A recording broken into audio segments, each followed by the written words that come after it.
friends, welcome to Kitchen of Madras. நான் உங்க கவிதா. இன்னைக்கு creamy mushroom soup எப்படி பண்றதுன்றத பார்க்கலாம். பாருங்க எப்படி இருக்குன்னு creamy-ஆ இருக்குன்னு. சேனல் போறதுக்கு முன்னாடி subscribe பண்ணி வச்சுக்கோங்க. அதே மாதிரி பக்கத்துல இருக்க bell பட்டனையும் press பண்ணி வச்சுக்கோங்க. அப்பதான் நான் எப்பலாம் வீடியோ போடுறேனோ உங்களுக்கு வரும். நீங்க ஈஸியா பார்க்கலாம். வாங்க வீடியோக்குள்ள போலாம். மஷ்ரூம் ஒரு 4-5 எடுத்து வச்சிருக்கேன். அதே மாதிரி பட்டர், உப்பு, பூண்டு நல்லா நசுக்கி வச்சிருக்கேன். அதே மாதிரி வெங்காயம், மிளகுத்தூள், கார்ன், மைதா மாவு 2 ஸ்பூன் எடுத்து வச்சிருக்கேன். அதே மாதிரி 1 கப் பால்.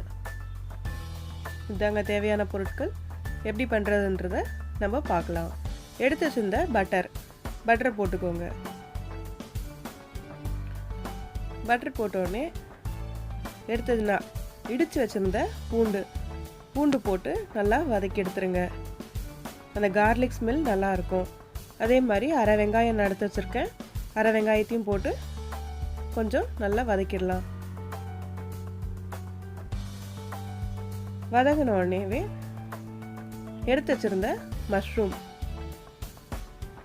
போட்டு கொஞ்சம் நல்லா வதக்குங்க. அதுலேருந்து தண்ணி கொஞ்சம் வெளியிடும். அந்த தண்ணி வெளியில் வந்து ஃப்ளேவர் நல்லாயிருக்கும்.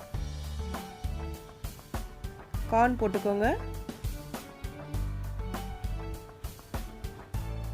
மஷ்ரூம் வதங்குச்சுன்னா அதோட ஃப்ளேவர் வந்து நம்ம சூப்பில் நல்லா மிக்ஸ் ஆகும். ஒரு 2-3 துண்டு மஷ்ரூமை எடுத்து வச்சுக்கோங்க. அதை வந்து அரைச்சி இதில் ஊற்றணும். அப்போ தான் வந்து அந்த ஃப்ளேவர் டேஸ்ட்டு நல்லாயிருக்கும். பால் கொஞ்சோண்டு அந்த பாலை வந்து அந்த இதில் போட்டு மிக்சியில் போட்டு அரைச்சிடுங்க. மைதா மாவு எடுத்து வச்சுருந்த 2 ஸ்பூன் மைதா மாவு. இதுதாங்க நம்ம சூப்பை கொஞ்சம் கெட்டியாக ஆக்குறது, க்ரீமியாகவும் கெட்டியாகவும் ஆக்குறது. பால் 1 கப் பால் எடுத்து வச்சுருந்தேன். அது ஊற்றிக்கலாம்.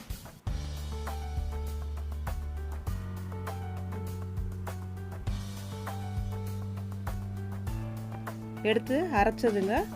மஷ்ரூம், பால் 2த்தையுமே போட்டு அரைச்சது ஊற்றியாச்சு. அதே மாதிரி மிளகுத்தூள், தேவையான அளவு மிளகுத்தூள் போட்டுக்கோங்க. உப்பு, தேவையான அளவு உப்பு.